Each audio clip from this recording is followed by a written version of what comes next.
The 2017 NFL Draft gave the NFL some of the best up-and-coming players in the league. Stars like Deshaun Watson, Juju Smith-Schuster, T.J. Watt, Jamal Adams, and former Super Bowl MVP Patrick Mahomes were all drafted in 2017.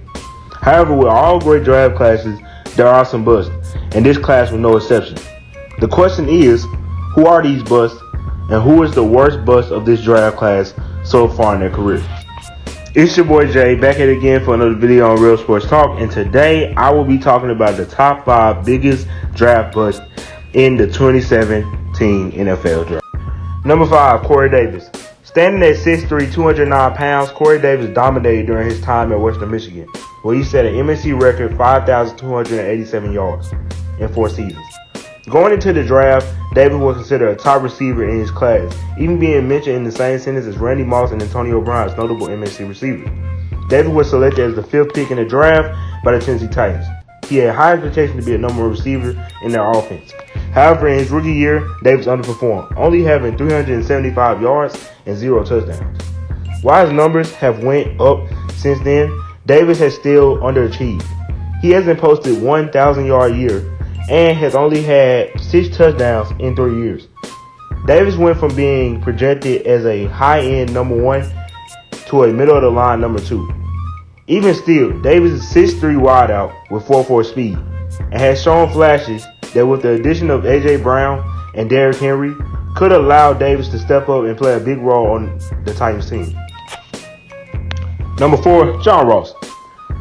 Ross was an elite speedster at Washington, which caught the eyes of many teams.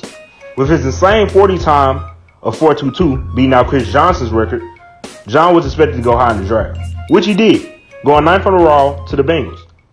Ross was looked at by many as the next Deshaun Jackson, a speedy wideout with good route running and a playmaker with the ball in his hands.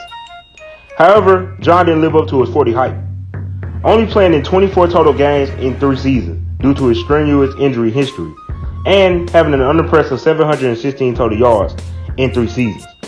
However, unlike the other guys on this list, Ross's bust label doesn't come from his performance on the field, which has been impressive when he has played, but his lack of being on the field.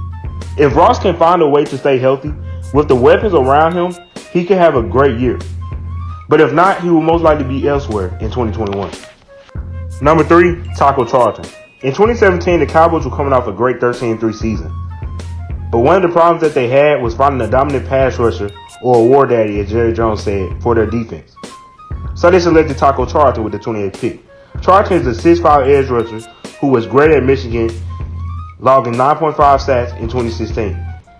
However, with the Dallas Cowboys, he was a huge disappointment, only having 4 sacks in 2 seasons. Taco just wasn't effective on the edge and struggled consistently to rush the passer. His lack of work ethic and true skill ultimately got him released from the Dallas Cowboys last season. Cowboys fans have resented the fact that they could have had Defensive Player of the Year T.J. Watt over Charlton in 2017, if not for a coaching preference. Now, while Charlton has went to Miami and played good, he was even released down there. Charlton just hasn't been as great as he should be, and hopefully with the Chiefs, he'll have his opportunity to prove that he is not a bust like he is labeled on this list. At number 2, Mitchell Trubisky.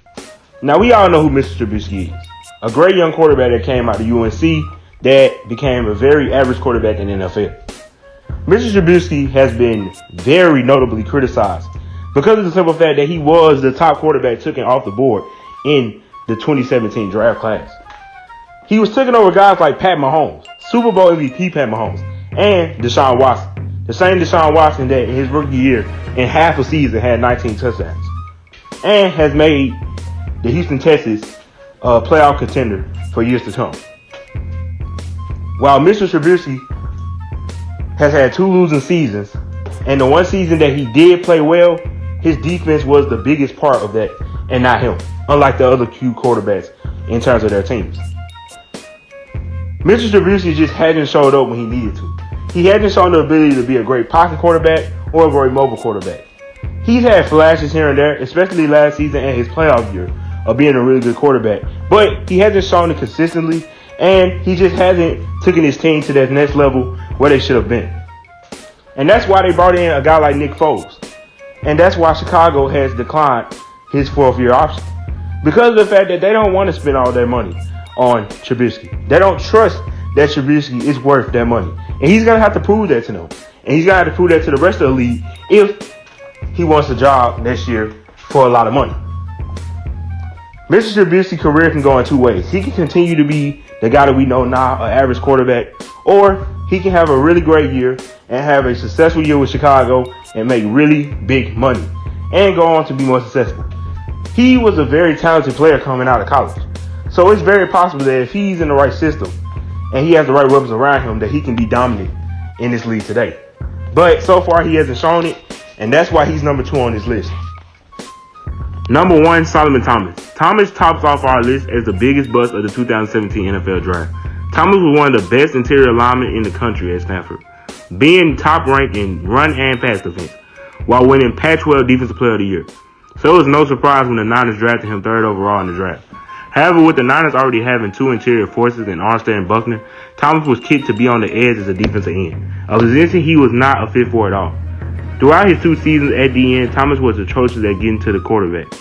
Out of his 1,049 attempts rushing the passers, Thomas only won 9.2% of the snaps.